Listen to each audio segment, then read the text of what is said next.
사랑이 많으신 하나님 아버지 감사합니다. 사순절 기간에 하나님의 말씀을 가까이 할 수 있게 도와주시고 하나님을 알아가는 시간을 갖게 하심에 감사드립니다. 예수 그리스도의 고난을 묵상함과 동시에 하나님의 뜻대로 살아가기 위한 거룩한 삶을 살아내게 도와주시옵소서. 감사드리며 예수 그리스도 이름으로 기도합니다. 아멘.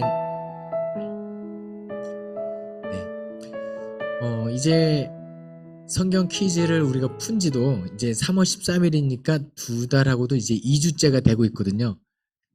네.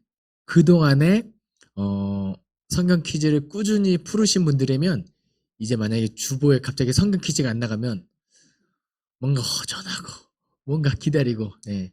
지금 한 8, 90명 정도가 성경 퀴즈를 교회에서 꾸준히 이제 내고 계시고 있습니다. 계속해서 성경 퀴즈뿐만 아니라 하나님의 말씀을 읽어가고 하나님을 알아가고 하나님의 뜻대로 살아가기 위하여 애쓰는 우리 잠실자유교회 모든 성도님들이 되었으면 좋겠습니다. 그럼 출애굽기 24장부터 레위기 27장까지 문제 한번 풀어보겠습니다. 첫 번째 문제, 내 형 아론을 위하여 땡땡 옷을 지어 영화롭고 아름답게 할지니. 출애굽기 28장 문제죠. 정답은 거룩한 옷을 지어 이거거든요. 레위기의 핵심 단어를 하나 뽑으라고 한다면 거룩이에요. 그러니까 어떻게 하면 거룩하신 하나님을 닮을 수 있을까? 거룩하고 속된 것을 분별하고 정결하고 부정결한 것을 구분하는 그게 레위기의 핵심이에요. 그러니까 성경이 말하는 거룩은요, 죄가 없는 상태, 그렇게 하나님을 닮는 상태가 거룩이거든요.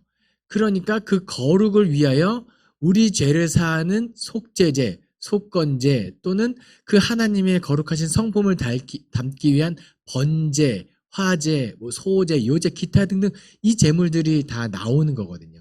왜요? 거룩하게 하기 위하여. 그래서 그 중에서도 특별히 더 거룩해 하는 존재는 누구냐 하면 제사장인 거죠. 그래서 하나님께서 모세를 통하여 알려주세요. 내 형 아론, 첫 번째 대제사장이죠. 아론을 위하여 거룩한 옷을 지어 입혀라 라고 해서 이제 구별된 어떤 의복까지도 이야기하고 있어요. 그럼 지금에 와서 제사장은 이제 구약시대 때 제사장이잖아요. 그럼 오늘날 제사장은 어떤 사람들일까요? 특별히 좀 거룩해야 되는 사람.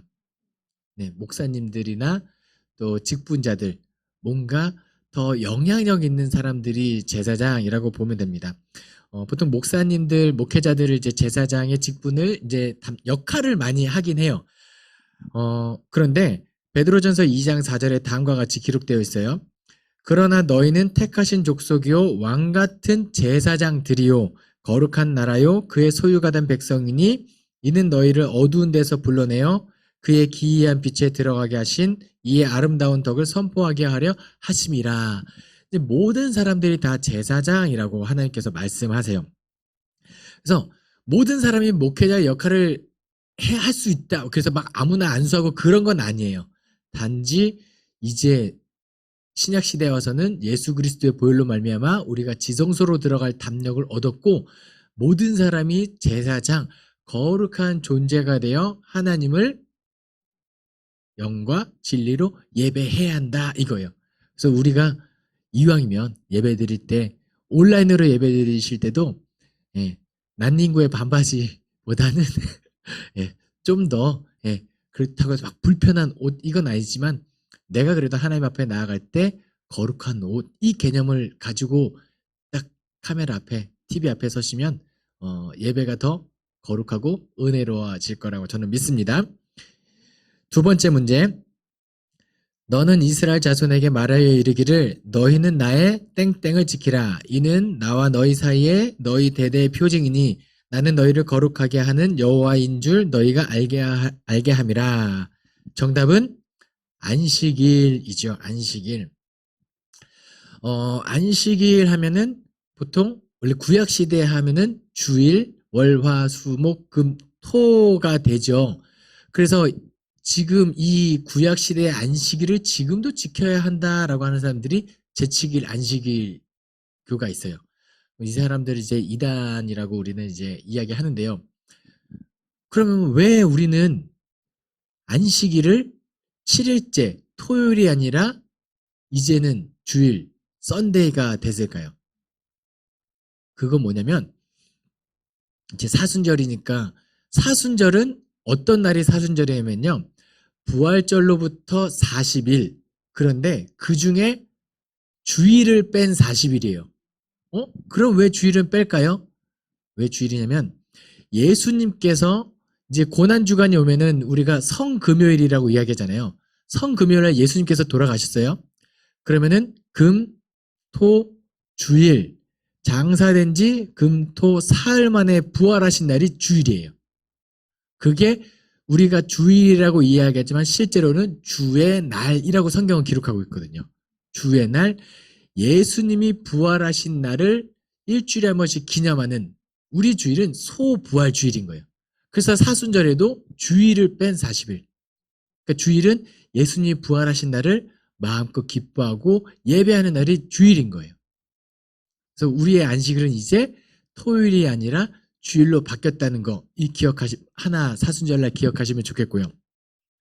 또 하나, 그럼 왜 하나님께서 7일째 안식하라고 말씀하셨을까요?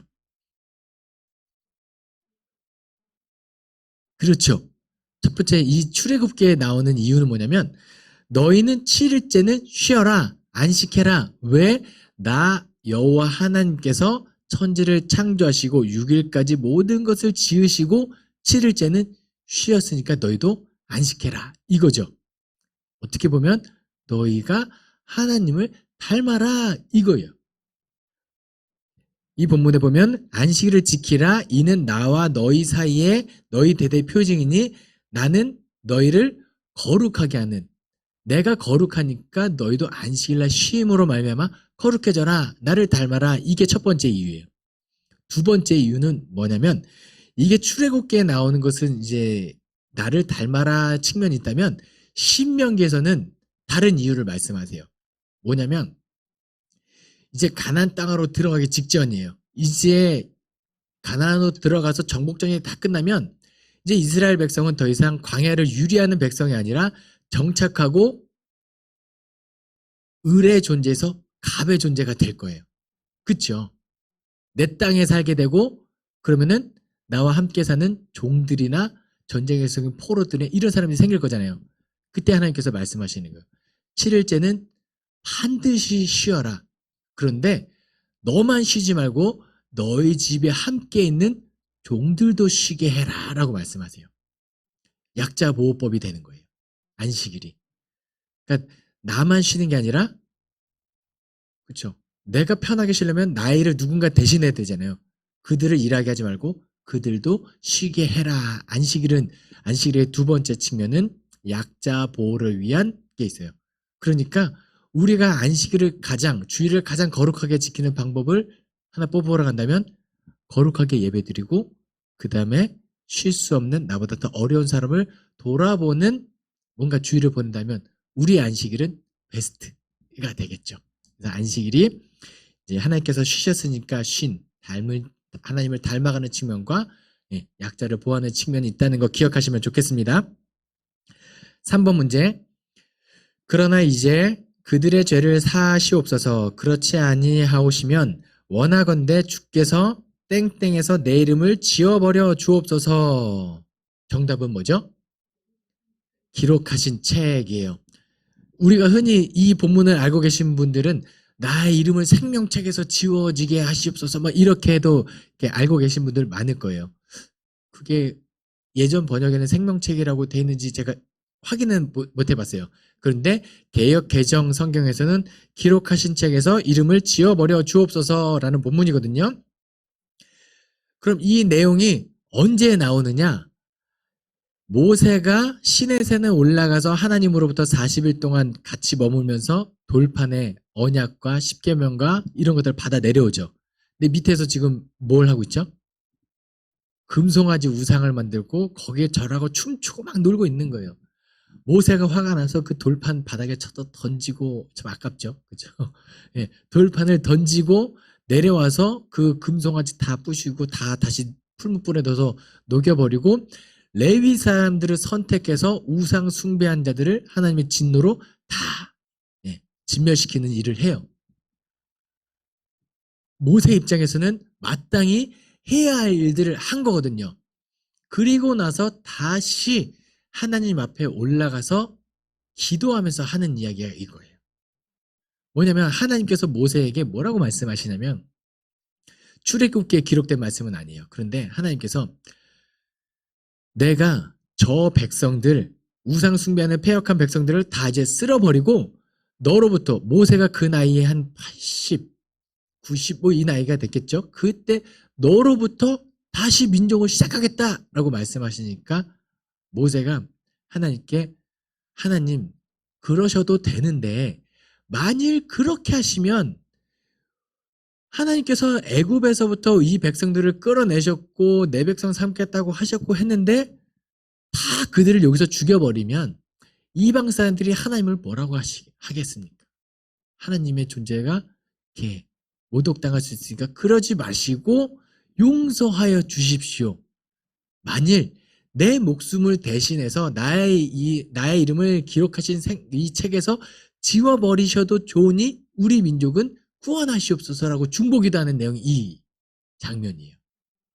그러니까 모세가 화가 났지만 단지 분노에 의해서 그를 진멸한 게 아니라 하나님의 분노를 삭히고 마땅히 거룩하게 해야 될 일을 하고 모세는 누구보다 민족을 사랑하는 마음에 이 기도를 하고 있는 거예요. 선지자의 중요한 정체성 중에 하나인 거예요. 선지자는요, 하나님의 말씀을 듣고 백성들에게 하나님의 말씀을 전파하는 것이 첫 번째 역할이고요. 두 번째가 하나님께서 진노하셨을 때 그 진노를 막아서는 역할이 선지자의 역할인데 지금 모세는 그것을 하고 있는 거예요. 나중에 이 선지자의 정체성을 누가 따라가냐? 바울이 따라갑니다. 사도 바울이. 사도 바울이 로마서에서 내가 우리 민족을 나는 이방인의 사도로 부르심을 받았지만 여전히 마음 한켠에 있는 유대인들의 구원을 위해서 내 이름을 기록하신 책, 내 생명책에서 지워도 좋으니까 우리 민족을 구원하시옵소서 하는 마음을 사도 바울이 가지고 있죠. 오늘날 우리가 가져야 하는 마음이겠죠. 이 나라와 민족을 위하여 어느 때보다도 중보 기도, 이 기도가 필요한 시점에 우리가 모세의 심정으로 나라를 위하여 같이 또 기도할 수 있었으면 좋겠습니다. 4번 문제. 이스라엘의 모든 남자들은 1년에 몇 번씩 하나님 앞에 보여야 하나요? 몇 번이죠? 3번입니다. 총 3번이에요. 예.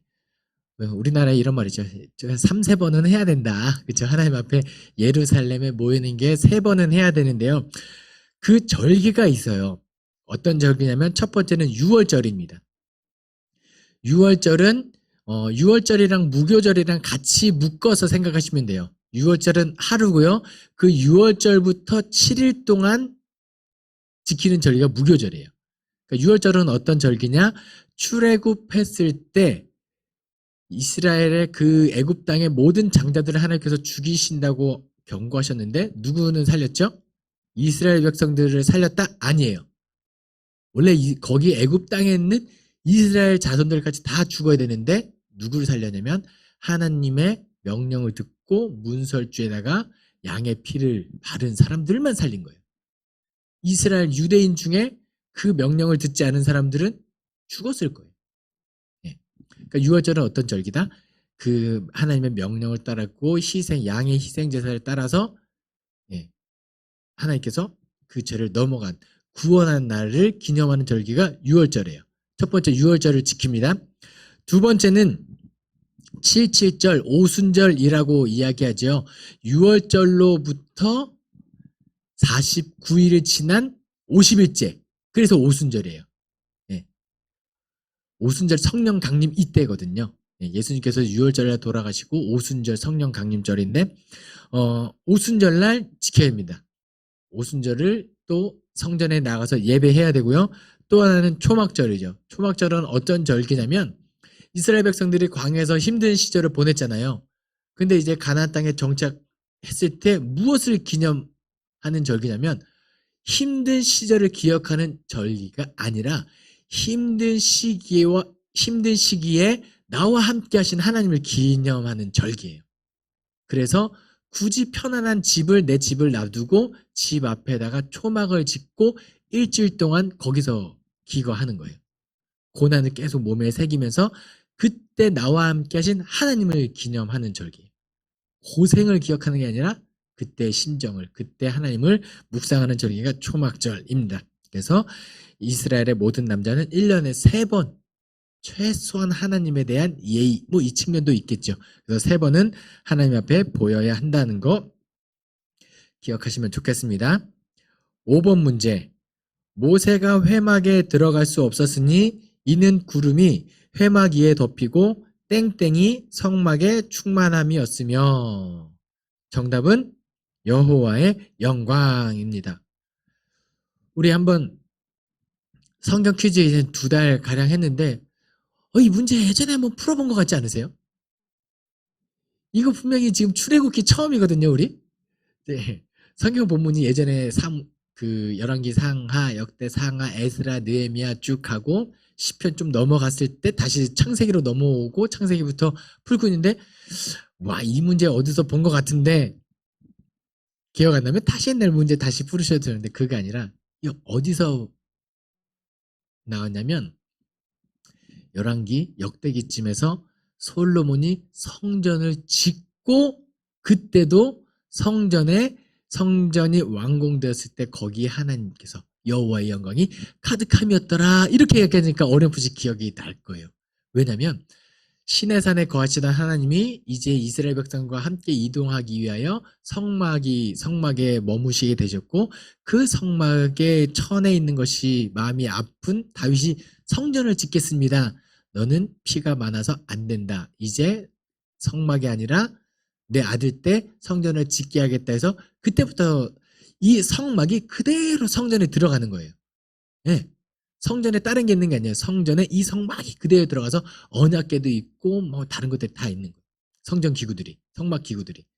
근데 이게 신약 시대에 넘어서는 너희가 하나님의 성전인 것과 하나님의 성령이 너희 안에 계시는 것을 알지 못하느냐. 고린도전서 3장 16절에 이렇게 기록되어 있죠. 그래서 이제는 우리 몸이 하나님이 거하시는 성전까지 되는, 그러니까 여호와의 영광이, 성전은 그런 곳이에요. 여호와의 영광이 머무는 곳이 성전이 되는 거예요. 그럼 우리가 성전이 되기 위해서는 흔히 말하는 성령 충만한 삶을 살아야겠죠. 네, 그래서 하나님과 늘 가까이 하고 하나님과 성령과 교통하는 그 삶을 살아내면 좋겠습니다. 그럼 어떻게 사는 삶이 성령 충만한 삶인가? 하나님의 말씀을 가까이 하고 그냥 우리가 흔히 알고 있는 누가 이거면 될 것 같아. 어려운 붓이라도 알고 있는 그 삶을 알고만 있는 게 아니라 실제로 삶을 살아내면 그게 성령 충만함인 것 같습니다. 뭔가 약자를 돌봐야 될까요? 안 돌봐도 될까요? 그럼 그게 성령 충만한 거예요. 되게 어려운 것 같은데 성령 충만 그렇게 어렵지 않죠. 네. 다음 6번 문제입니다. 속죄제를 고운 가루로 드릴 때 기름을 붓지 않고 땡땡을 놓지 말고. 정답은 뭐죠? 유향입니다. 유향이에요. 여러분 이게 잘 생각해 보세요. 속죄제는 어떤 죄냐면요. 나에게 죄가 있어서 죽을 수밖에 없는 운명인데 하나님께서 나의 죄를 그 속죄 제물로 전가시키고 그 양이나 염소나 짐승을 잡음으로 피를 흘림으로 나의 죄를 속하게 만드는 제사가 속죄제예요. 그러면 모든 사람이 속죄제를 드려야겠죠. 근데 핵심이 뭐라고요? 내 죄를 다른 짐승에게 전가시키고 그 짐승을 내가 잡는 거예요. 제사장이 잡는 게 아니에요. 내가 직접 잡음으로 나를 죽임으로 그리고 제사장이 그 피를 가져다가 땅에 뿌림으로 거룩하게 만드는 거예요. 이게 속죄제거든요.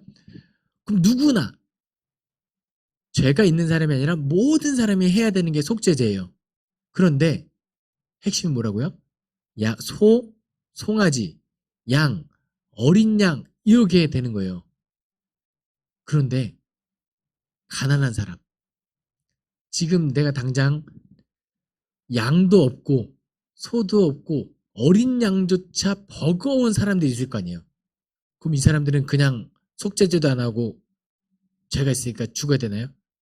그래서 하나님께서 뭐라고 말씀하시냐면, 혹시 어린 양이나 이것을 구할 수 없는 힘이 붙이는 사람들은 새 비둘기 2마리를 가져다가 해도 된다. 하나님 너무 배려심이 많으시죠? 근데 하나님의 배려는 여기서 끝나지 않아요.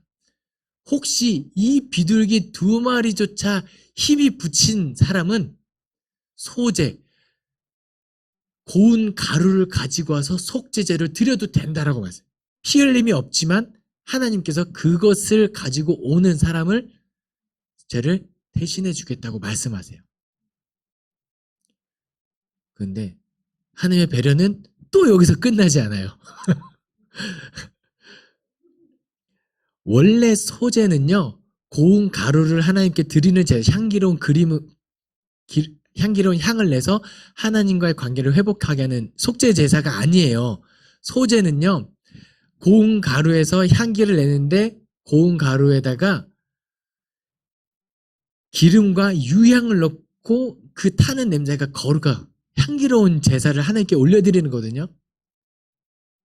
그런데 그 고운 가루보다 기름과 유향이 더 비싸요. 그쵸? 고운 가루를 조금 가져다가, 근데 거기다가 향기 나는, 이 가난한 사람이 이게 어딨어요. 그러니까 소재는 기름과 유향이 동반돼야 하는데, 속죄제로 드리는 소재는 뭐하고 빠진다? 기름과 유향을 빼고 드려도 된다.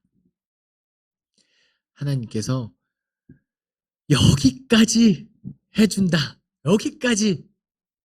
근데 더 놀라운 거는 하나님의 배려는 또 여기서 끝나지 않아요. 이것조차 못하고 하는 이스라엘 자손들, 범죄하고 사람들이 점점 이 율법을 지키지 못하자 점점 기준을 낮추시고 배려해서 어디까지 배려해 주시냐면 예수 그리스도를 우리에게 보내주시기까지 배려해 주시는 거예요. 이제는 우리가 그분을 믿기만 하면 구원해 주시겠다라는 거예요. 예. 그러니까 이 속죄제로 고운 가루를 드릴 때 기름과 유향을 빼주신 하나님의 마음을 우리가 헤아릴 수 있었으면 좋겠어요. 예. 우리를 배려하신 하나님처럼 우리도 누군가를 약자를 배려하고 그리고 예수 그리스도를 믿기는만 하면 해준다. 그러면 우리가 오케이 믿기는만 하면 되네 이게 아니라 우리가 내가 힘은 붙이지만 양과 염소를 어떻게 하면 잡아서 드리고자 하는 그 심정으로 예배를 드려야 한다는 거, 요거까지 우리가 율법에 담긴 하나님의 마음을 헤아릴 수 있었으면 좋겠습니다. 7번 문제. 서원으로 드린 화목 제물의 고기는 언제까지 먹어도 되나요?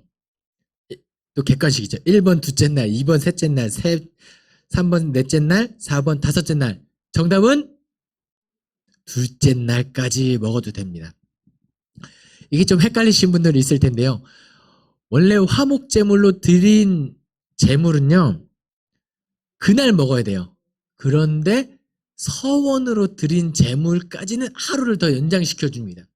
자, 그럼 문제. 화목제를 드릴 때는요, 화목제는요, 하나님과 화평하고 이웃들과 화평하고 뭔가 감사한 일이 있을 때 뭔가 기쁨을 함께 나눈 제사가 화목제물이거든요. 그런데 이 제물을 언제까지 먹으라고 이야기하고 있죠?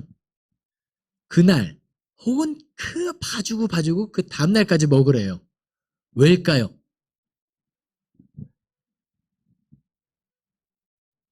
나눠 먹어라 이 개념이 되는 거예요.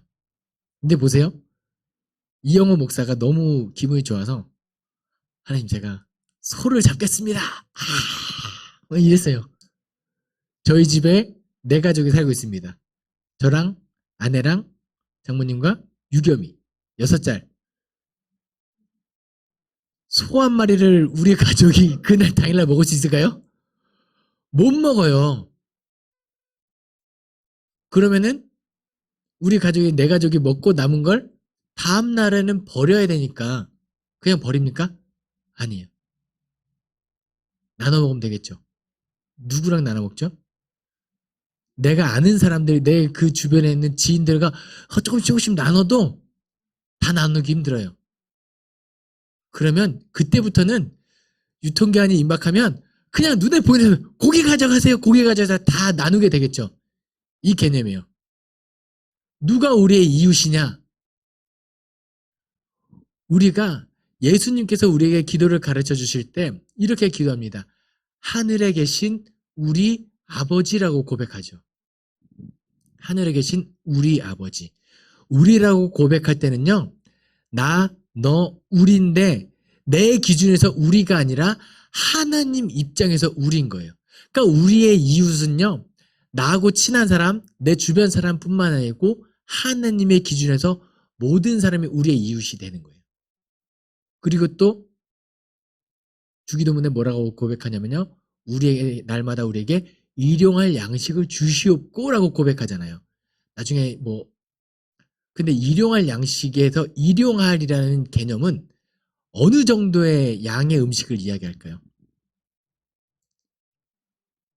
하나님께서 겨우 죽기 일보 직전에서 삶을 연명할 정도의 음식은 아닌 것 같아요. 그렇죠? 뭔가 일용할 양식은 풍성, 충분, 충만, 넉넉 이 개념이 있잖아요. 그런데 썩어 없어질 정도는 아니에요. 그게 일용할이에요. 그러니까 나에게 일용할 양식이 되기 위해서는 나에게 음식이 왔을 때 이게 썩어 없어지지 않게 하기 위해서는 뭘 하면 되죠? 나누는 거예요. 화목제의 개념은 그거거든요. 나눠 먹어라. 하루를 넘기지 말아라. 서원한 재물에 대해서는 이튿날까지 하는 것은 당시 음식이 막 썩어서 식중독 이거 차원도 있겠지만 모든 사람들과 나누어 먹고 더불어 화평해라. 이게 화목제물이에요. 그러니까 이 화목제물을 최대 둘째 날까지 먹게 하신 하나님의 그 율법에 당긴 하나님의 마음을 또 우리가 기억할 수 있었으면 좋겠습니다. 함께 먹어라 이겁니다.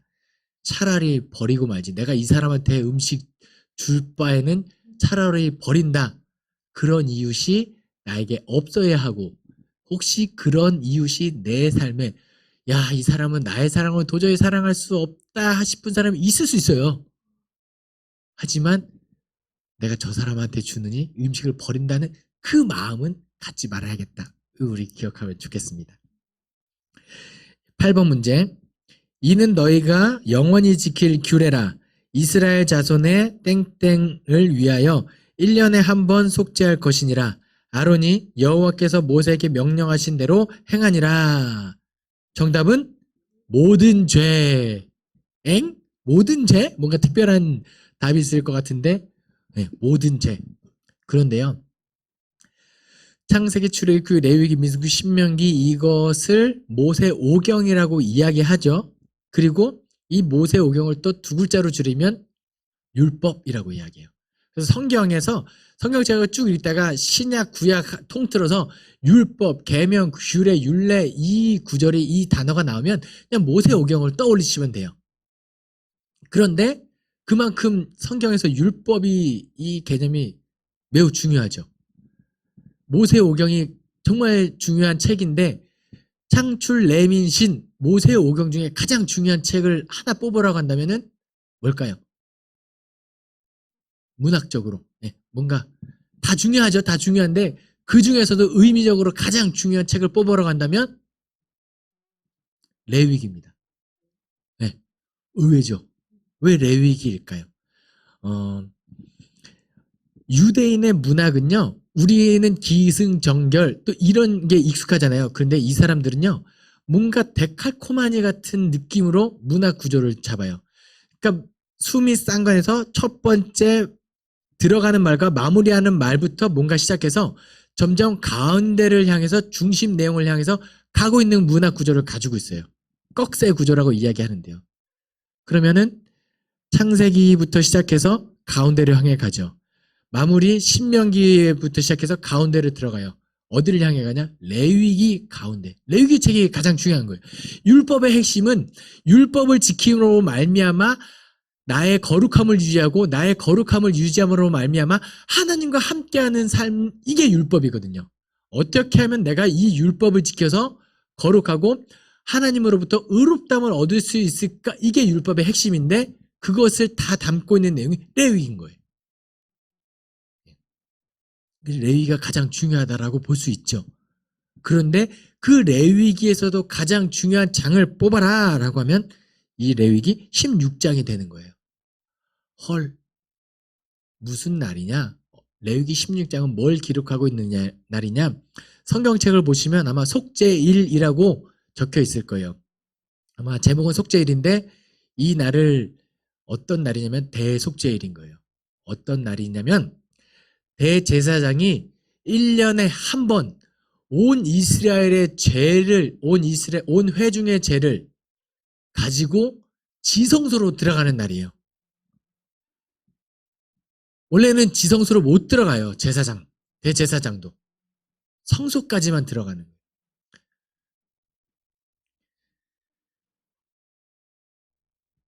다시 한번 말씀드릴게요. 대제사장이 1년에 한 번 온 이스라엘의 회중의 죄를, 모든 죄를 가지고 어디로 들어간다고요? 지성소로 들어가는 날. 당연히 모든 사람의 죄를 거룩하게 하는 날이니까 레위기의 핵심, 그 중에서도 핵심이 되는 거예요. 모든 죄를 내가 다 거룩하게 하겠다. 이 제사. 그런데 문득 뭐라고? 1년에 한 번 모든 죄를 가지고 지성소로 들어가는 날 하면은 머릿속에 어렴풋이 떠오르는 한 분. 누구죠? 예수님. 이렇게 되는 거예요. 그래서 히브리서에는 예수님이 제사를 지낼 때요. 제사의 3대 요소가 있어요. 첫 번째는 제사를 드리는 성전, 성막. 그리고 두 번째는 희생 제물. 세 번째가 제사를 집례하는 대제사장. 그런데 히브리서를 통해서 예수님이 친히 대제사장이 되어주시고 멜기세덱의 반차를 따르는 대제사장이 되어주시고 친히 성막이 되어주시고 그 다음에 심지어 흠없는 어린 양 희생 제물이 되어서 모든 사람의 죄를 담당하셨느니라 이렇게 되는 거예요. 그러니까 대속죄일이 말하는 것을 율법을 누가 완성시켰다? 예수 그리스도께서 완성시켰다. 그러니까 율법에서 너무 중요한 개념이 지금 8번 문제에 나온 거예요. 레위기 16장 별표 땡땡 해주세요. 거기다가 별표 땡땡. 이제 누가 율법에서 가장 중요한 장이 어디일까요? 라고 하면 레위기 16장이지요. 이렇게 이야기. 속죄일. 이 개념이 우리한테 있었으면 좋겠습니다. 그것을 한번 이야기하고 싶어서 문제를 내봤습니다. 다음 9번 문제. 너는 이스라엘 자손의 온 회중에게 말하여 이르라.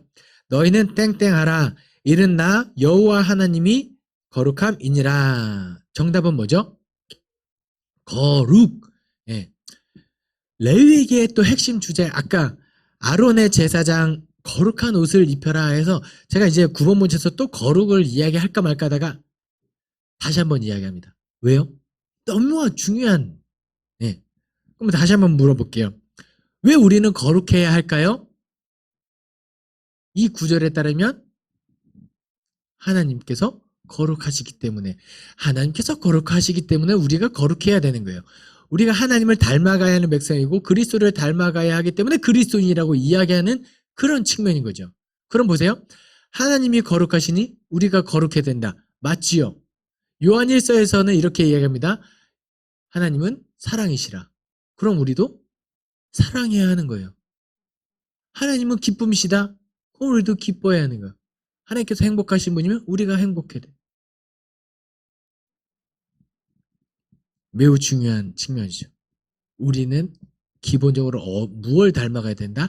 하나님을 닮아가야 하고 태초에 하나님이 우리를 창조하시고 죄로부터 멀어지기 전에 우리를 보시기에 심히 좋았더라. 심히 토부했던 그 선한 상태, 하나님의 형상을 다시 한번 회복해야 되는 그걸 따라. 그게 거룩입니다. 하나님의 형상을 닮아가기 위하여 우리가 거룩해야 한다. 아주 기본적인 진리죠. 하나님을 닮아가야 하기 때문에 우리는 거룩해야 한다라는 겁니다. 꼭 거룩뿐만 아니라 하나님의 다양한 성품들 우리가 닮아갈 수 있었으면 좋겠습니다. 10번 문제. 너희가 내 규례와 땡땡을 준행하면 내가 너희에게 철따라 비를 주리니 땅은 그 산물을 내고 밭의 나무는 열매를 맺으리라. 정답은 계명이지요. 그 레위기 26장은 어떤 장이냐면요. 이제 레위기 쭉 1장부터 25장까지 많은 법들이 나와 있어요. 제사법도 나오고요. 거룩하고 속된 것을 분별하는 이 음식은 먹어도 되고 안 되고 유출병이나 기타 등등 피를 흘리면 어떻게 되고 많은 거룩할 수 있는 하나님의 법들이 기록되어 있습니다.